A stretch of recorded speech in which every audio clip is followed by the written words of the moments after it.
विशाल देश के राजा की 7 रानियां थीं, लेकिन सातों में से किसी एक से भी राजा को पुत्र की प्राप्ति नहीं हुई थी। राजा बड़ा चिंतित और दुखी सा रहने लगा था कि उसके जाने के बाद उसके विशाल और समृद्ध राज्य का क्या होगा। एक दिन वह परेशान था तो घूमने के लिए जंगल की ओर निकल गया। घने जंगल के बीच उसने एक खूबसूरत परी को देखा। ऐसी स्त्री उसने पहले कभी नहीं देखी थी। दरअसल जो परी थी वह एक राक्षसी थी। राजा उसके पास गया और कहने लगा, तुम यहाँ घने जंगल में क्या कर रही हो? क्या तुम्हें डर नहीं लगता? तभी परी ने राजा से कहा कि मैं तो इसी जंगल में वर्षों से रह रही हूँ, पर आप बताइए आप कौन हैं?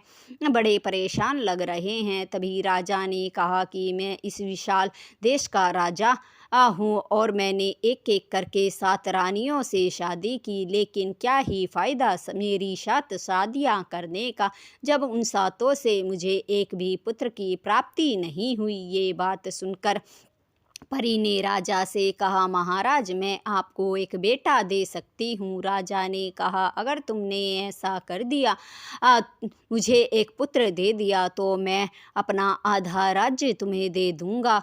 परी जो राक्षसी थी वो तो राजा के महल में जाकर खुराफात मचाना चाहती थी। राजा से कहने लगी, महाराज मुझे आपका आधा राज्य नहीं चाहिए, आप मुझे से शादी करके अपनी 8वीं रानी बना लीजिए, आपको ऐसे ही पुत्र की प्राप्ति हो जाएगी। राजा भी उसकी सुंदरता पर मोहित था, उसकी बात मान ली, उसे अपने साथ महल ले गया और उसे शादी करके उसे अपनी 8वीं रानी बना लिया। कुछ समय बीतने के बाद परी रानी जो राक्षसी थी उसने महल में धीरे धीरे खुराफात मचाना शुरू कर दिया। अक्सर वह रात के समय जब राजा सो जाता गहरी नींद में तो वह उठकर पशुओं के बाड़े में जाती और एक आध हाथी घोड़े को और चट कर जाती थी। इस तरह से हर रोज बाड़े से पशु गायब होने लगे। अचानक से पशुओं के गायब होने से सैनिक घबरा गए। वह राजा के पास गए और सारी घटना बता दी और कहा कि महाराज कुछ दिनों से अचानक से पशु कहाँ गायब हो जाते हैं, हमें कुछ पता ही नहीं चलता। राजा ने कहा, तुम सो जाते होंगे, कड़ा बाड़े में पहरा कर दो, जोर जरूर पकड़ा जाएगा। सैनिकों ने कड़ा पहरा बाड़े पर लगा दिया, लेकिन फिर भी रात होते ही बाड़े से पशु गायब हो जाते थे। दरअसल जब परी रानी बाड़े में जाती तो जाते वक्त सभी सैनिकों को बेहोश कर देती थी। इससे किसी को कुछ पता नहीं चलता था और वापस लौटकर आराम से राजा के कक्ष में जाकर सो जाती थी। इस तरह से कुछ दिन बीत गए। राजा परेशान रहने लगा कि आखिर ऐसा कौन है जो पशुओं को इतने कड़े पहरे से भी गायब कर देता है। इसी बीच राजा को पता चला कि उसकी 7 रानियां गर्भ से हैं। यह बात सुनकर राजा बड़ा खुश हुआ, लेकिन परी रानी गर्भ से नहीं थी। वह तो बेटे के लिए उसे महल में लेकर आए थे। परी रानी को जब ये बात पता चली कि 7 रानियां गर्भ से है तो वह यह सोचने लगी कि अगर राजा को अपनी 7 रानियों से पुत्रों की प्राप्ति हो गई और मुझसे कोई पुत्र नहीं हुआ तो राजा मुझे महल से नहीं निकाल दे। इसलिए वह 7 रानियों को महल से निकालने का षड्यंत्र रचने लगी, जिससे कि राजा स्वयं उन्हें महल से निकाल दे। फिर एक दिन जब राजा यह सोच ही रहा था कि अचानक से पशु कैसे गायब हो रहे हैं, आखिर ऐसा कौन सा चोर है, तभी परी रानी व राजा के पास पहुंची और कहने लगी, महाराज मैं पशुओं के चोर को पकड़ सकती हूं।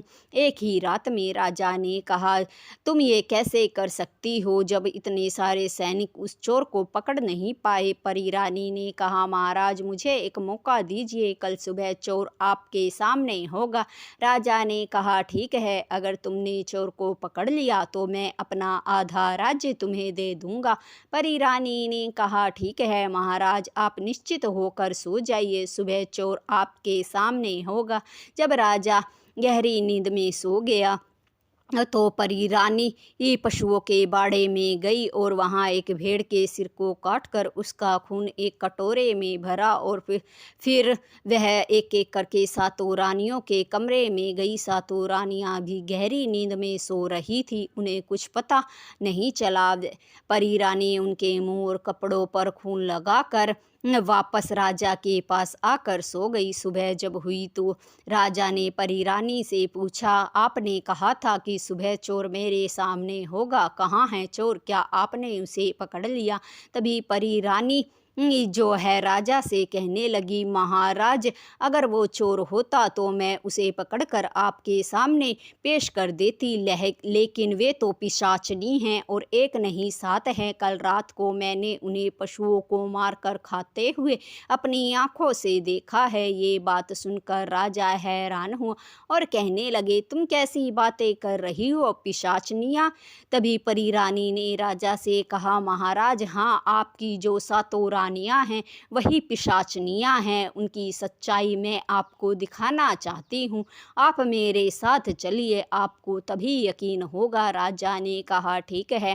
परी रानी एक एक करके सातों रानियों के कमरे में राजा को ले गई। तो राजा ने देखा कि रानियों के मुंह और कपड़ों पर खून लगा हुआ था। राजा के अचानक क्रोध में आने से सातों रानियाँ एक जगह इकट्ठा हो गई। एक दूसरे को देखा तो उनके मुंह और कपड़ों पर खून लगा था। ये देखकर सातों रानियाँ हैरान थी कि खून उनके मुंह और कपड़ों पर कैसे आया। लेकिन राजा ने कहा, तुम रानियाँ नहीं पिशाचनियाँ हो, तुम ही पशुओं को मार कर खा जाती हो। आज तुम हे परी रानी ने रंगे हाथों पकड़ लिया है। सातों रानियाँ समझ गई थी कि ये परी रानी का ही षड्यंत्र है।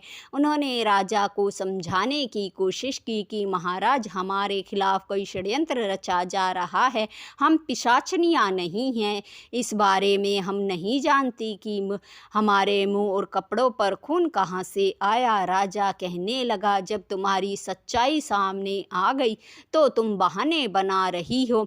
तभी राजा ने सिपाहियों को आदेश दिया कि इन सातों रानियों की आंखें निकालकर राज्य के बाहर सूखे कुएं में इन्हें गिर दिया जाए। रानियों ने राजा को समझाने की बड़ी कोशिश की, लेकिन राजा ने उनकी एक न सुनी। सैनिकों ने आदेश का पालन किया और सातों रानियों की आंखें निकालकर उन्हें सूखे कुएं में डाल दिया।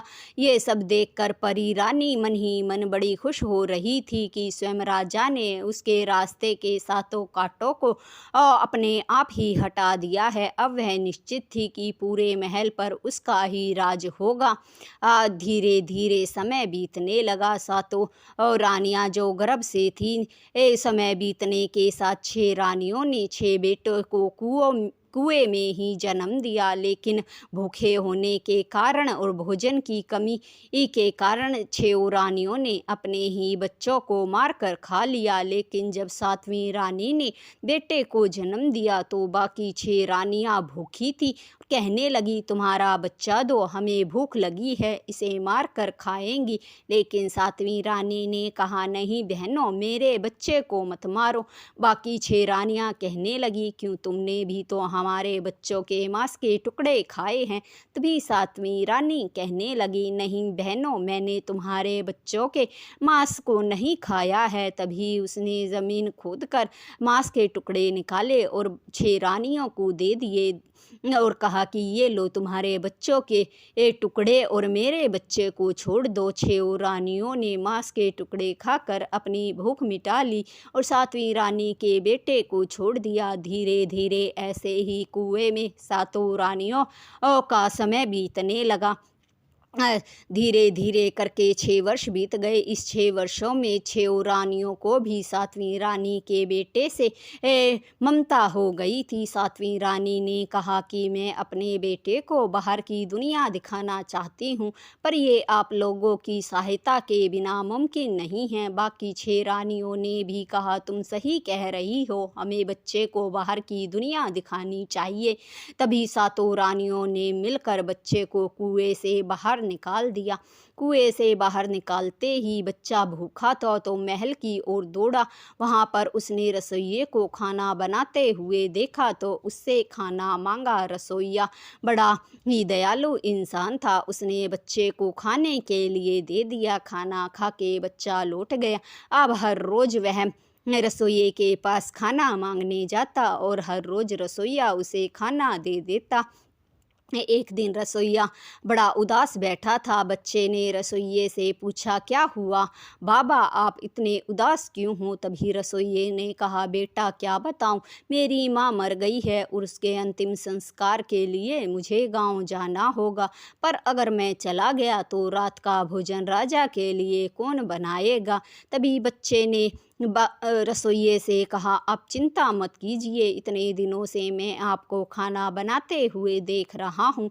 मैं राजा के लिए खाना बना दूंगा। आप अपनी माँ का अंतिम संस्कार कर आइए। ये बात सुनकर रसोइये ने कहा, ठीक है, पर देखना राजा के भोजन में कोई कमी न हो। बच्चे ने कहा, ठीक है। रसोइया चला गया। बच्चे ने बड़े मन से ही राजा के लिए शाम का भोजन बनाया। राजा ने जब भोजन शाम को किया तो राजा को बड़ा ही स्वादिष्ट लगा। ऐसा स्वादिष्ट भोजन राजा ने पहली बार खाया था। सुबह जब हुई तो राजा ने रसोइये को बुलाया और कहा कि कल रात तुमने बड़ा स्वादिष्ट भोजन बनाया था, उसके लिए मैं तुम्हें इनाम देना चाहता हूँ। रसोइया बड़ा ही ईमानदार और नेक दिल इंसान था और कहने लगा, पर महाराज कल रात तो मैं महल में था ही नहीं, मेरी माँ मर गई थी, अपने गांव गया था, फिर मैं भोजन कैसे बना सकता हूँ? राजा ने कहा, तो कल का स्वादिष्ट भोजन किसने बनाया था? रसोइये ने बड़ी ईमानदारी से कहा, महाराज एक बालक है, उसी ने कल रात का भोजन बनाया था और इस इनाम का हकदार भी वही है। रसोइया बालक को राजा के सामने ले आया। राजा ने बालक को देखा तो हैरान हो गया। इतना छोटा बालक इतना स्वादिष्ट खाना कैसे बना सकता है? राजा ने उसे इनाम दिया और रसोइये से कहा कि इसे रसोइये में काम पर रख लो, आज से मेरे लिए भोजन यही बनाएगा।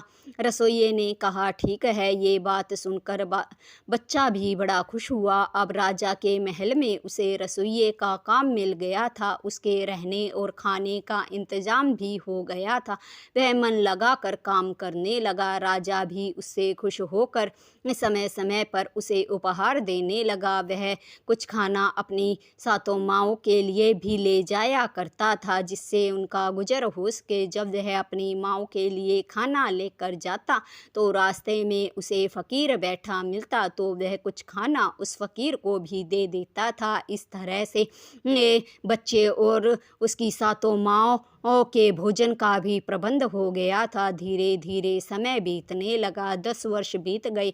अब जो बच्चा था वह 16 वर्ष का युवक हो गया था। एक शाम जब वह भोजन देकर अपनी रानी माँओं को महल वापस लौट रहा था, तभी परी रानी ने उसे देख लिया और उससे कहा कि इस समय तुम कहाँ से आ रहे हो? युवक जो परी रानी की सच्चाई नहीं जानता था कि वह एक राक्षसी है, उसने बड़ी ही सरलता से अपने और अपनी 7 रानी माँओं के बारे में सब कुछ परी रानी को बता दिया और वहाँ से चला गया। ये सब जानने के बाद परी रानी को यकीन हो गया कि यह तो राजा की 7 रानियों में से किसी एक का पुत्र है। अगर राजा को इसकी सच्चाई पता चल गई तो कहीं राजा इसे अपना उत्तराधिकारी न बना दे।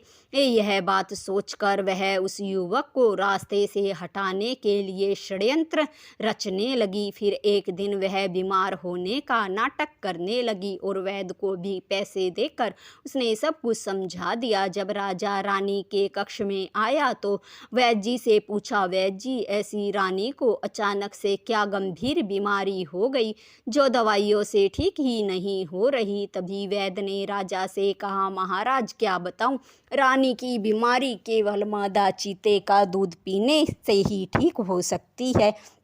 इन्हें बड़ी गंभीर बीमारी हो गई है। राजा परी रानी से बड़ा प्रेम करता था कहने लगा, पर ऐसा जोखिम भरा काम कौन कर सकता है। तभी परी रानी ने राजा से कहा, महाराज, वह रसोइया युवक जो आपके लिए भोजन बनाता है और आप भी तो उसे बहुत सारे इनाम देते हैं, मुझे लगता है कि वह युवक इस काम को ज़रूर कर सकता है, आप उसी से कहिए। राजा ने कहा, ठीक है।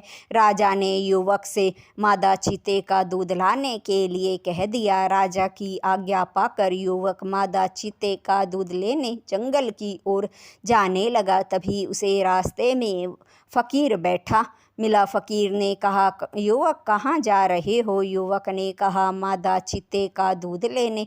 फकीर ने कहा, पर तुम्हें उसकी क्या ज़रूरत है। युवक ने कहा कि रानी बहुत बीमार है और उनकी बीमारी मादा चीते का दूध पीने से ही ठीक हो सकती है।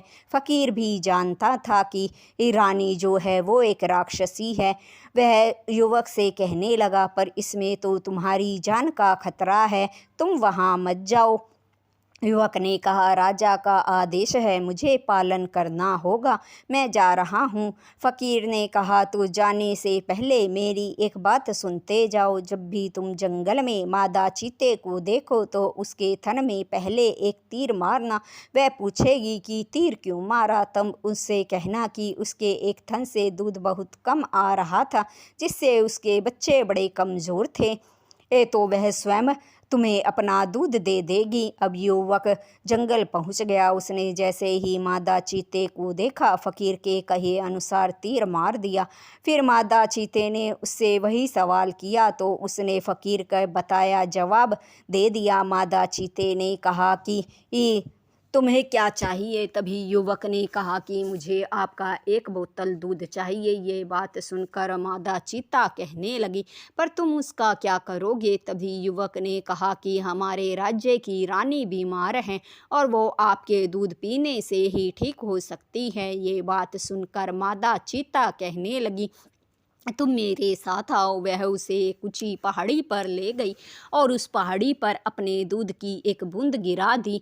बूंद गिरते ही पहाड़ी टुकड़े टुकड़े होकर बिखर गई। तभी मादा चीता कहने लगी कि देखा तुमने मेरे दूध की ताकत, लेकिन तुम्हारी रानी पूरे दूध की बोतल पी जाएगी, लेकिन फिर भी उसे कुछ नहीं होगा क्योंकि वो एक राक्षसी है, तुम उससे बचकर रहना। उसने एक बोतल दूध युवक को दे दिया।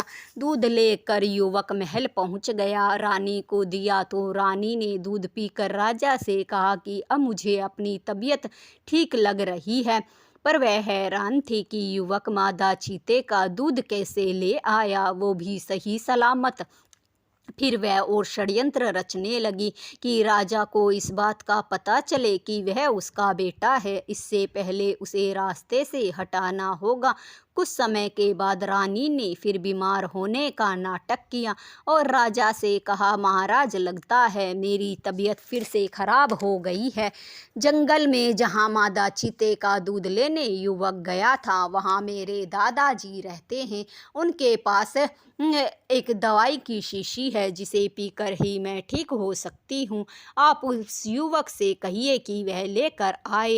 रानी के कहने पर राजा ने फिर से युवक को दवाई लाने का आदेश दिया। युवक दवाई लेने के लिए जंगल की ओर चल पड़ा। फिर फकीर ने उससे पूछा, अब कहाँ जा रहे हो। उसने सारी बात बता दी। फकीर ने कहा, तुम जा रहे हो तो एक बात सुनते जाओ। जब भी तुम उस राक्षस को जंगल में देखो तो उसे नाना कहकर पुकारना और वो तुम्हें अपनी पीठ खुजाने के लिए कहे तो ज़ोर से नाखून गड़ाकर उसकी पीठ खुजाना, तुम्हारा काम बन जाएगा। युवक ने कहा, ठीक है। युवक जंगल में पहुंच गया। बहुत ढूंढने पर उसे राक्षस की झोपड़ी दिखाई दी। राक्षस विशालकाय राक्षस को देखकर वह उससे कहने लगा, नाना जी।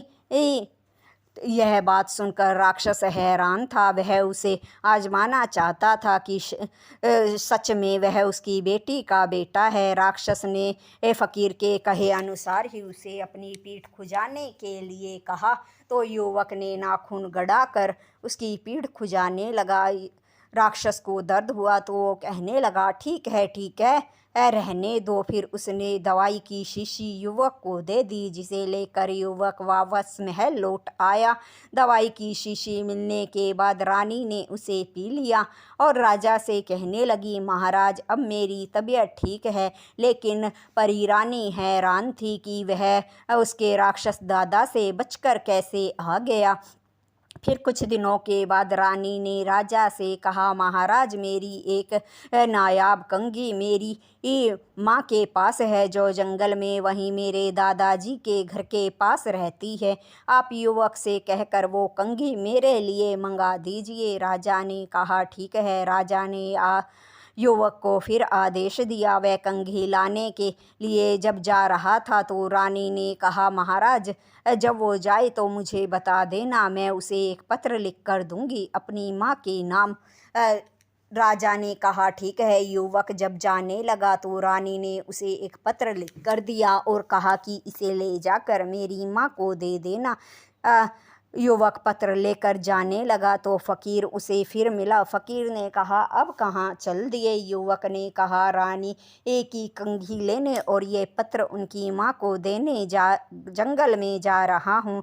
फ़कीर ने पत्र लेकर पढ़ा। उसमें लिखा था, ये जो युवक तुम्हारे पास आया है पत्र लेकर, ये मेरा सबसे बड़ा शत्रु है, इसे देखते ही ये मार देना। ये बात पढ़कर फ़कीर ने पत्र फाड़ दिया और दूसरा पत्र जिसमें लिखा था कि आने वाला युवक तुम्हारा नाती है, यह कुछ दिन तुम्हारे पास रहेगा, इसकी खूब खातिरदारी करना। और वो पत्र युवक को दे दिया और कहा कि इसे लेकर चले जाओ, तुम्हें कोई खतरा नहीं होगा। युवक पत्र लेकर जंगल में पहुंच गया। ढूंढने पर उसे रानी की माँ का घर मिल गया। वह घर के अंदर गया और वह पत्र जो रानी ने लिखा था बुढ़िया को दे दिया। पत्र को पढ़कर बुढ़िया समझ गई कि यह तो उसकी बेटी का बेटा है और कहने लगी, बेटा मैं बड़ी खुश हूँ कि तुम मुझसे मिलने के लिए आए। अब कुछ दिन मेरे पास ही रहना। बुढ़िया ने उसकी खूब खातिरदारी की। 2-3 दिन तक वह बुढ़िया के पास रहा तो बुढ़िया ने उसे बहुत सी राज की बातें बताई। एक सुइयों की शीशी दिखाई और कहा कि अगर ज़मीन पर एक सुई भी डाल दोगे तो नुकीली पहाड़ी खड़ी हो जाएगी। एक तिलस्मी पानी की शीशी दिखाई, जिसे अंधा भी अगर आंखों पर लगाए तो उसे दिखाई देने लगे। फिर उसने बताया कि ये जो 5 मुर्गे हैं, इन मुर्गों में तुम्हारे मामाओं की जान है जो अभी बाहर गए हैं। जब तक ये ठीक है तुम्हारे मामा सुरक्षित है। ये जो कबूतर है, इसमें तुम्हारे नाना की जान है और जो ये चरखा है, इसमें मेरी आत्मा बसती है। और ये जो छोटी नन्ही चिड़िया है, यह तुम्हारी माँ की जान इसी में बसती है। ये सब राज जानने के बाद युवक ने कहा, नानी जी अब मैं घर वापस लौटना चाहता हूँ। बुढ़िया ने कहा, कल सुबह चले जाना। दूसरे दिन सुबह जब बुढ़िया नदी पर नहाने गई तो युवक ने पहले तो 5 मुर्गों की नाड़ मरोड़ दी, कबूतर की नाड़ मरोड़ दी, जिससे उसके 5 मामा राक्षस और नाना मर गया। फिर उसने चरखा जमीन पर दे मारा, जिससे वह टूट गया। बुढ़िया भी मर गई। फिर वह तिलस्म पानी की शीशी और चिड़िया को साथ लेकर जंगल से दौड़ता हुआ महल की ओर निकल गया। कुछ समय के बाद वो महल के पास पहुंचा। उससे पहले वह सूखे कुएं में अपनी रानी माँ के पास पहुंचा। वह तिलस्मी पानी उनकी आंखों पर लगाया और सारी बात विस्तार से बताई। 7 रानियां भी समझ गई थी कि दरअसल जो परी है वो एक राक्षसी है और वही ये षड्यंत्र रच रही थी। ये सच्चाई जानने के बाद युवक ने कहा कि हमें उनकी सच्चाई राजा को बतानी होगी और ये जो चिड़िया मेरे पास है, इसमें ही उस राक्षसी की जान कैद है। वह 7 रानियों को अपने साथ लेकर महल में पहुंच गया और 7 रानियों को एक कमरे में बंद कर दिया। फिर वह राजा के पास गया। उसके हाथ में चिड़िया थी। राजा से कहने लगा, महाराज आप बड़ी गलतफहमी में जी रहे हैं। आपकी 7 रानियां निर्दोष थी। आपकी जो 8वीं रानी है वो एक राक्षसी है। आप अपनी आंखों से स्वयं देख लीजिए। जैसे ही मैं इस चिड़िया की नाड़ मरोड़ूंगा दूंगा, वह राक्षसी रूप में आकर मर जाएगी। युवक ने जैसे ही चिड़िया की नार मरोड़ी, सच में परी रानी राक्षसी रूप में आ गई और मर गई। ये सब देखकर राजा को बड़ा दुख हुआ कि वह राक्षसी रानी की सच्चाई न जान सका और उसने अपनी निर्दोष सातों रानियों को सजा दे दी। यह सोचकर वह बड़ा दुखी हो रहा था। तभी युवक ने राजा से कहा कि महाराज, आपकी सातों रानियां इस कक्ष में आपका इंतजार कर रही है। वह राजा को लेकर रानियों के पास पहुंचा तो रानियों को सुरक्षित और ठीक देखकर राजा बड़ा प्रसन्न हुआ और वह उनसे माफ़ी मांगने लगा कि मैंने क्रोध में आकर निर्णय लिया और तुम्हारी बात नहीं सुनी, इसके लिए मुझे माफ़ कर दो। तभी राजा ने पूछा, पर ये युवक कौन है जिसने मुझे ये सारी सच्चाई बताई? तभी सातवीं रानी ने राजा से कहा कि महाराज, ये मेरा पुत्र है और आपका उत्तराधिकारी है। ये जानकर राजा बड़ा खुश हुआ। राजा ने युवक को गले से लगा लिया और उसे अपना उत्तराधिकारी बना लिया और सातों रानियों और अपने पुत्र के साथ खुशी से महल में रहने लगा। कहानी आपको अच्छी लगी हो तो लाइक, शेयर और सब्सक्राइब ज़रूर करें। धन्यवाद दोस्तों।